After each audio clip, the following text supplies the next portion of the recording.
Part 2. The Sieve in the Sand. Montague walked to the kitchen and threw the book down. "Montague," he said, "you're really stupid. Where do we go from here? Do we turn the books in? Forget it." He opened the book to read over Mildred's laughter. Poor Millie, he thought. Poor Montague, it's mud to you, too. But where do we go for help?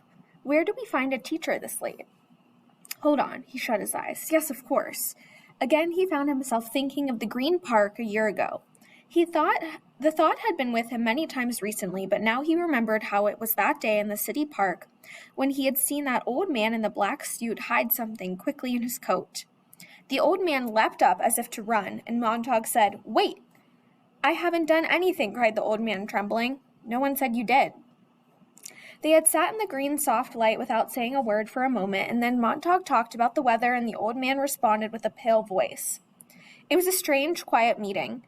The old man admitted to being a retired English professor who had been thrown out upon the world 40 years ago when the last liberal arts college shut for lack of students and patronage. His name was Faber, and when he finally lost his fear of Montague, he talked in a cadenced voice, looking at the sky and the trees in the Green Park, and when an hour had passed, he said something to Montague, and Montague sensed it was a rhymeless poem. Then the old man grew even more courageous and said something else, and that was a poem too. Faber held his hand over his left coat pocket and spoke these words gently, and Montague knew if he reached out, he might pull a book of poetry from the man's coat. But he did not reach out. His hand stayed on his knees, numbed and useless. "I don't talk things, sir," said Faber. "I talk the meaning of things. I sit here and know I am alive." That was all there was to it, really. An hour of monologue, a poem, a comment, and then without even acknowledging the fact that Montague was a fireman, Faber, with a certain trembling, wrote his address on a slip of paper. "For your file," he said, "in case you decide to be angry with me." "I'm not angry," Montague said, surprised. "Who is it?" "Montague out here." "What do you want? Let me in. I haven't done anything. I'm alone, damn it. You swear it?" "I swear." The front door opened slowly. Faber peered out, looking very old in the light and very fragile and very much afraid. The old man looked as if he had not been out of the house in years. He and the white plaster walls inside were much the same. There was white in the flesh of his mouth and his cheeks, and his hair was white, and his eyes had faded, with white in the vague blueness there. Then his eyes touched on the book under Montague's arm, and he did not look so old anymore, not quite so fragile. Slowly his fear went. "I'm sorry, one has to be careful." He looked at the book under Montague's arm and could not stop. "So it's true." Montague stepped inside, the door shut. "Sit down," Faber backed up, as he feared the book might vanish if he took his eyes from it. Behind him, the door to a bedroom stood open, and in that room a litter of machinery and steel tools were strewn upon a desktop. Montague had only a glimpse before Faber, seeing Montague's attention diverted, turned quickly and shut the bedroom door and stood holding the knob with a trembling hand. His gaze returned unsteadily to Montague, who was now seated with the book in his lap. "The book, where did you—" "I stole it." Faber for the first time raised his eyes and looked directly into Montague's face. "You're brave." Faber's hands itched on his knees. "May I?" "It's been a long time. I'm not a religious man, but it's been a long time. Faber turned the pages, stopped there and there to read. "It's as good as I remember. Lord, how they've changed it in our parlors these days. Christ is one of the family now. I often wonder if God recognizes his own son the way we've dressed him up, or is it dressed him down? He's a regular peppermint stick now, all sugar crystal and saccharin when he isn't making veiled references to certain commercial products that every worshiper absolutely needs." Faber sniffed the book. "Do you know that books smell like nutmeg or some spice from a foreign land? I loved to smell them when I was a boy. Lord, there were a lot of lovely books once before we let them go." Faber turned the pages. "Mr. Montague, you are looking at a coward. I saw the way things were going a long time back. I said nothing. I'm one of the innocents who could have spoken up and out when no one would listen to the guilty, but I did not speak and thus became guilty myself. And when finally they set the structure to burn the books, using the firemen, I grunted a few times and subsided, for there were no others grunting or yelling with me by then. Now it's too late." Faber closed the Bible. "Well, suppose you tell me why you came here." "Nobody listens anymore. I can't talk to the walls because they're yelling at me. I can't talk to my wife. She listens to the walls. I just want someone to hear what I have to say, and maybe if I talk long enough, it'll make sense. I want you to teach me to understand what I read."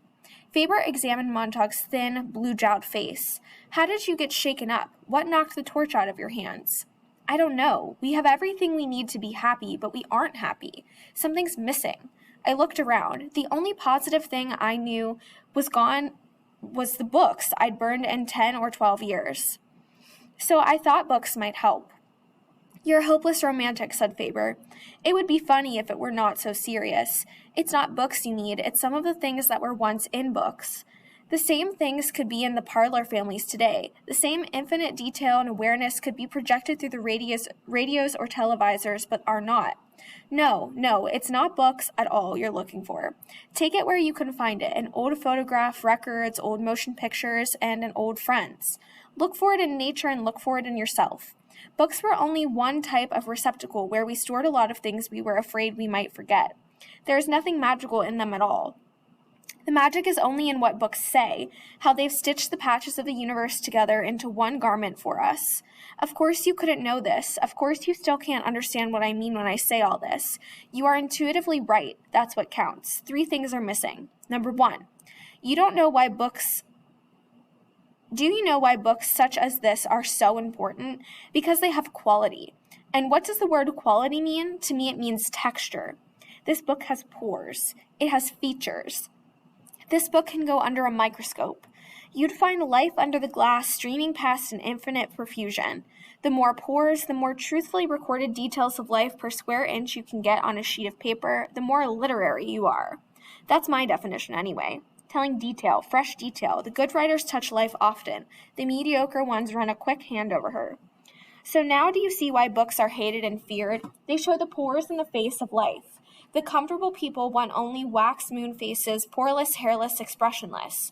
We are living in a time when flowers are trying to live on flowers instead of growing on good rain and black loam. Even fireworks, for all their prettiness, come from the chemistry of the earth. Yet somehow we think we can grow, feeding on flowers and fireworks without completing the cycle back to reality. Do you know the legend of Hercules and Antaeus, the great wrestler, whose strength was incredible so long he stood firmly on the earth? But when he was held, rootless by midair by Hercules, he perished easily. If there isn't something in that legend for us today, in this city, in our time, then I'm completely insane. Well, there we have the first thing I said we needed. Quality, texture of information. And the second, leisure. Oh, but we've plenty of off hours. Off hours, yes, but time to think? If you're not driving 100 miles an hour at a clip where you can't think of anything else but danger, then you're playing some game or sitting in some room where you can't argue with the 4-wall televisor. Why? The televisor is real. It is immediate. It has dimension. It tells you what to think and blasts it in. It must be right. It seems so right. It rushes you on so quickly to its own conclusions your mind hasn't time to protest. What nonsense. Only the family is people. I beg your pardon? My wife says books aren't real. Thank God for that. You can shut them, say, hold a moment. You play God to it. But who has ever torn himself from the claw that encloses you when you drop a seed in a TV parlor? It grows you any shape it wishes. It is an environment as real as the world. It becomes and is the truth. Books can be beaten down with reason, but with all my knowledge and skepticism, I have never been able to argue with a 100-piece symphony orchestra of full color, 3-dimension, and I being in and part of those incredible parlors. As you see, my parlor is nothing but floor plaster walls, and here, he held out 2 small rubber plugs, for my ears when I ride the subway jets. Denham's dentrifice. They toil not, neither do they spin, said Montauk's eyes shut. Where do we go from here? Would books help us? Only if the third necessary thing could be given us. Number 1, as I said, quality of information. Number 2, leisure to digest it. And number 3, the right to carry out actions based on what we learn from the interaction of the first. And I hardly think a very old man and a fireman turned sour could do much this late in the game. I can get books. You're running a risk. That's a good part of dying. When you've nothing to lose, you run any risk you want. There, you've said an interesting thing, laughed Faber, without having read it. Are things like that in books? But it came off the top of my mind. All the better. You didn't fancy it up for me or anyone, even yourself. Montauk leaned forward. This afternoon I thought that if I turned out that books were worthwhile, we might get a press and print some extra copies. We? You and I. Oh no, Faber sat up. Let me tell you my plan. If you insist on telling me, I must ask you to leave. But aren't you interested? Not if you start talking the sort of talk that might get me burnt for my trouble. The only way I could possibly listen to you would be if somehow the fireman structure itself could be burnt. Now, if you suggest that we print extra books and arrange to have them hidden in firemen's houses all over the country, so that seeds of suspicion would be sown among these arsonists, bravo, I'd say. Plant the books, turn in an alarm, and see the firemen's houses burn? Is that what you mean?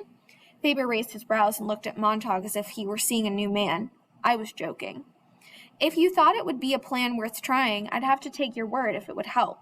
You can't guarantee things like that. After all, when we had all the books we needed, we still insisted on finding the highest cliff to jump off. But we do need a breather. We do need knowledge. And perhaps in 1,000 years we might pick smaller cliffs to jump off. The books are to remind us what asses and fools we are. They're Caesar's Praetorian Guard whispering at the parade roars as the parade roars down the avenue. Remember, Caesar, thou art mortal. Most of us can't rush around talking to everyone, knowing all the cities of the world. We haven't time, money, or that many friends. The things you're looking for, Montague, are in the world, but the only way the average chap will ever see 99% of them is in a book. Don't ask for guarantees, and don't look to be saved in any one thing, person, machine, or library. Do your own bit of saving, and if you drown, at least die knowing you were headed for shore. Faber got up and began to pace the room. Well, said Montague, you're absolutely serious? Absolutely. It's an insidious plan if I do say so myself. Faber glanced nervously at his bedroom door. To see the firehouses burn across the land, destroyed as hotbeds of treason, the salamander devours his tail. Oh, God. I've a list of firemen's residences everywhere, with some sort of underground. Can't trust people, that's the dirty part. You and I and who else will set the fires? Aren't there professionals like yourself, former writers, historians, linguists, dead or ancient? The older the better, the go unnoticed. You know dozens, admit it. Oh, there are many actors alone who haven't acted Pirandello or Shaw or Shakespeare for years because their plays are too aware of the world. We could use their anger. And we could use the honest rage of those historians who haven't written a line for 40 years. True, we might form classes in thinking and reading. Yes. But that would just nibble the edges. The whole culture shot through. The skeleton needs melting and reshaping. Good God, it isn't as simple as just picking up a book you laid down half a century ago. Remember, the firemen are rarely necessary. The public itself stopped reading of its own accord. You firemen provide a circus now, and then at which buildings are set off and crowds gather for a pretty blaze, but it's a small sideshow indeed and hardly necessary to keep things in line. So few want to be rebels anymore. And out of those few, most, like myself, scare easily. Can you dance faster than the white clown? Shout louder than Mr. Gimmick and the parlor families? If you can, you'll win your way, Montague. In any event, you're a fool. People are having fun. Committing suicide, murdering. A bomber's flight had been moving east all the time they talked, and only now did the two men stop and listen, feeling the great jet sound tremble inside themselves. Patience, Montague. Let the war turn off the families. Our civilization is flinging itself to pieces. Stand back from the centrifuge. There has to be someone ready when it blows up. What? Men quoting Milton, saying, I remember Sophocles, remembering the survivors that man has his good side too? They will only gather up their stones to hurl at each other. Montague, go home. Go to bed. Why waste your final hours racing about your cage denying you're a squirrel? Then you don't care anymore. I care so much I'm sick. And you won't help me? Good night, good night. Montague's hands picked up the Bible. He saw what his hands had done and he looked surprised. Would you like to own this? Faber said. I'd give my right arm. Montague stood there and waited for the next thing to happen. His hands by themselves, like two men working together, began to rip the pages from the book. The hands tore the flyleaf and then the first and then the second page. Idiot, what are you doing? Faber sprang up as if he'd been struck. He fell against Montague. Montague warded him off and let his hands continue. 6 more pages fell to the floor. He picked them up and wadded the paper under Faber's gaze. Don't! Oh, don't, said the man. Who can stop me? I'm a fireman. I can burn you. The old man stood looking at him. You wouldn't. I could.